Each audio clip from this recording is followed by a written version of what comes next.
खेड़ा जी, मैं पूछना चाहती हूं, प्रेस फ्रीडम क्या ये इजाजत देती है कि देश के जो कानून है उनका उल्लंघन कर ले? टैक्स देना हो दो, नहीं देना हो ना दो, और अगर कोई कार्रवाई होगी, कोई सवाल पूछेगा तो प्रेस फ्रीडम के नाम पर एक झंडा खड़ा कर दो।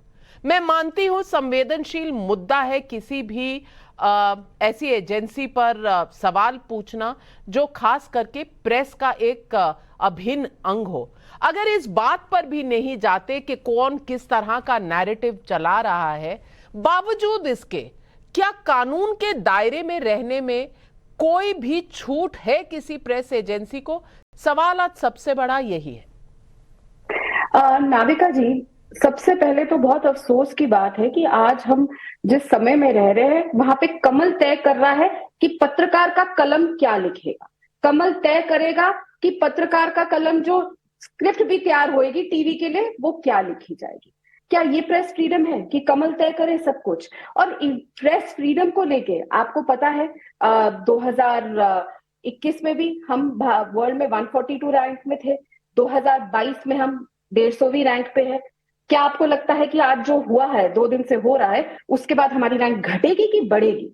अगर आप विश्व प्रसिद्ध प्रधानमंत्री है, अपनी आप प्रतिष्ठा विश्व प्रसिद्ध पटल पे देखते हैं, तो आप ऐसा क्यों कर रहे हैं? क्या दैनिक भास्कर भी, आपने दैनिक भास्कर पे भी रेड करी, न्यूज क्लिक, कौन सा अखबार आपने ऐसा छोड़ा या कौन सा ऐसा चैनल आपने ऐसा छोड़ा जो आपके खिलाफ अगर खबर दिखाता है आप उस पर रेड भी करते? और मजेदार बात तो यह है कि एक पैटर्न बन गया है कि चैनल पे रेड पड़ती है और उसके बाद इनके मित्र जाके, जिसको पूरी सरकार बचाने पे लगी हुई है, जवाब नहीं दे रही। प्रधानमंत्री जी लोगों के, नेताओं के, परिवारों के सरने पे चले गए, लेकिन अदानी साहब पे नहीं बोले। उसके बाद एक रेड पड़ेगी चैनल पे, आप फटाक से थोड़े दिन बाद अदानी साहब उस चैनल को खरीद लेंगे। तो ये क्या तमाशा हो रहा है? और ये आज, और मैं सच बताऊं, आज आप नहीं है, कल आप भी हो सकती है, आपका चैनल भी हो सकता है। मुझे ऐसा लगता है कि पूरी फ्रेटर्निटी को साथ खड़ा होना चाहिए, क्योंकि इन्होंने दैनिक भास्कर नहीं बचा, न्यूज क्लिक, कौन सी चीजें नहीं छोड़ी। जहां जहां इन पे सवाल उठते हैं, एनडीटीवी इन पे ऐसे होगा। मुझे तो लगता था मीडिया फ्री होना चाहिए। आप बार बार हम पे आरोप लगाते हैं कि हमने इमरजेंसी लगाई, तो ये क्या हो रहा है? अगर किसी ने आपके ऊपर कोई सवाल उठाया तो आप उन पे रेड कर देंगे। ऐसे बदले की भावना, ऐसा तो नहीं सिखाया था श्री कृष्ण गीता में कि ऐसे बदला लिया जाए। आपको बदला लेना है तो सही मुद्दों पे लीजिए। उन्होंने स्टोरी, आपने पहले पिक्चर ब्लॉक करी, ठीक है जी, आपने वो भी कर दिया। कहाँ है प्रेस फ्रीडम? मोदी जी तो कहते हैं, और एक वीडियो भी उनका हमने देखा था जिसमें वो कहते हैं कि मैं पत्रकारों को कंट्रोल करूंगा, यही गलती हो गई मुझसे, गलती सुधार रहे, लेकिन मैं फिर बोलूंगी। आज वो है, कल आप भी हो सकती हैं। शायद आपका चैनल कभी एक बिल्कुल इनके ऊपर कोई मैं कल तो क्या होंगी राधिका है। खेड़ा जी, मुझ पर वैसे ही एक राज्य है, वहां की पुलिस ने 13 मेरे ऊपर भी एफआईआर की है। मुझे सुप्रीम कोर्ट तक जाना पड़ा था। मुझे नहीं लगता किसी ने भी इसको प्रेस फ्रीडम पर अटैक उस वक्त बताया था जब ये एफआईआर मुझ पर लगी थी। शायद किसी को पता भी नहीं होगा, क्योंकि मैंने तो बखेड़ा खड़ा नहीं किया इस तरह का कि हाय मर गए, मेरा प्रेस फ्रीडम चल गया। भाई देश में न्यायालय है, न्यायालय जाइए, अपनी रेमेडी ढूंढिए। रेमेडी आपको अगर जस्टिस सिस्टम पर भरोसा है तो मिल जाएगी। तो हम गुजर चुके हैं। आप कह रही हैं आगे चल के होगा, हमको, हमारे ऊपर ये बीत चुकी है, आप बीती है ये। लेकिन आपने कलम और कमल के बीच में जो बताया है, ये सवाल मैं राकेश त्रिपाठी जी से पूछूंगी।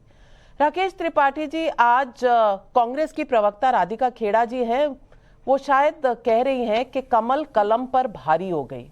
क्या ऐसा है बीजेपी सरकार के समय में? देखिए नविका, सच्चाई ये है कि कांग्रेस पार्टी के प्रवक्ता बिना पढ़ाई लिखाई के, बिना तथ्यात्मक जानकारी के कुछ भी अनाप शनाप बयान देने लगते हैं। वो बार बार कह रहे हैं कि आईटी की रेड हुई है।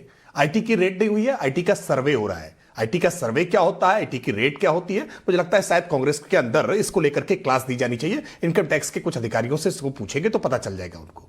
सच्चाई यह है कि आर्थिक कदाचार जब आप करते हैं, आप इनकम टैक्स से अपनी कोई बातें छुपाते हैं, अपने कोई ऐसे लेन देन जिनको लेकर के इनकम टैक्स को कोई संदेह होता है, इनकम टैक्स उस पर नोटिस देता है। नोटिस का आप जवाब नहीं देते हैं तो इनकम टैक्स को सर्वे करने की अधिकार होता है। सर्वे के बाद उसको आवश्यकता होती है तो रेड भी करता है, और आवश्यकता होती है तो अकाउंट्स को फ्रीज भी करता है, जुर्माना भी निरूपित करता है।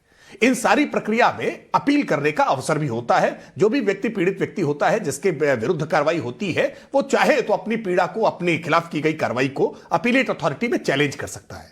ये पूरी प्रक्रिया है, लेकिन इस उनके आर्थिक कदाचार को लेकर के की जा रही है। उन्होंने जो आर्थिक अपने सवाल जवाबों के से संतुष्ट नहीं किया इनकम टैक्स डिपार्टमेंट को, इनकम टैक्स उस पर कार्रवाई कर रहा है। और इस कार्रवाई से अब तक बीबीसी का कोई अधिकृत वक्तव्य इस तरह का नहीं आया है कि हमारे खिलाफ कोई बदले की कार्रवाई हो रही है, हमारे खिलाफ कोई इलीगल कार्रवाई हो रही है।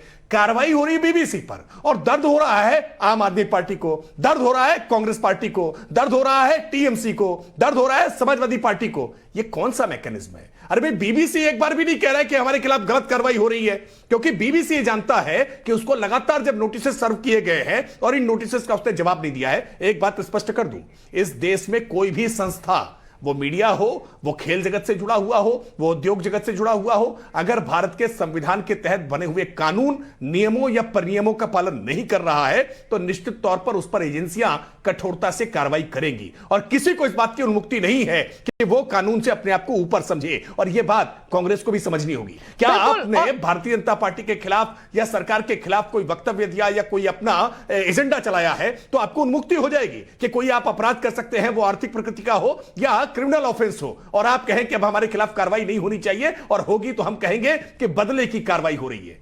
मैं मानता हूं कि ये बातें बंद करनी चाहिए, और ये भारत विरोधी एजेंडा